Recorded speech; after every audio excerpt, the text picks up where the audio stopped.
And moving forward towards some international news, we are talking about a controversy where a woman got banned in the Australian Senate chamber for wearing a burqa. So, what actually happened? On 24 November 2025, Pauline Hanson walked into the Australian Senate chamber wearing a burqa, a full face covering burqa, as a part of her protest. She did this after being denied permission to introduce a bill that would ban full face covering clothes like the burqa in public spaces. Her intention was to dramatize the issue. So why did she even did that?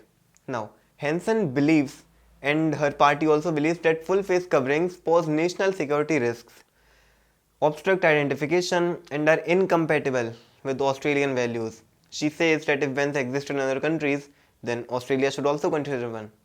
The immediate trigger was the Senate's refusal to allow her bill to introduced. So how did it actually unfolded? Now, when she entered the chamber in the burqa, the Senate proceedings got disrupted, with the session being disbanded for around 90 minutes. Senators from multiple parties condemned her act. The next day, Senate passed a consensus motion with a large majority of 55 to 5 and suspended her from the chamber for 7 complete days, meaning she could not participate in Senate matters for that period. Now, Henson's act also boosted media attention. As a result, reignited debate over face coverings, Islam, multiculturalism, and parliamentary decorum in Australia. Muslim senators and advocacy groups labeled the protest racist and joking of a faith, saying it harms social cohesion and make minorities feel unsafe. The move has also raised questions about Henson's own political strategy and how far right she is and how far right polarizing gestures are being used in mainstream politics.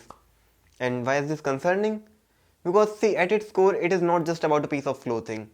It's about religious, about freedom, minority, rights, identity, how liberal democracies treat visible minorities, and how parliaments handle respect and protests when a political leader uses a religious garment as a prop in the legislature. It sends a message about what is other and what is us. It risks legitimizing prejudice, normalizing stunts over dialogue, and undermining trust among communities. For a multicultural society like Australia and for audiences around the world, this incident raised red flags about where public debate is headed, how minorities are treated, and share down your opinions in comments. What do you think about this issue?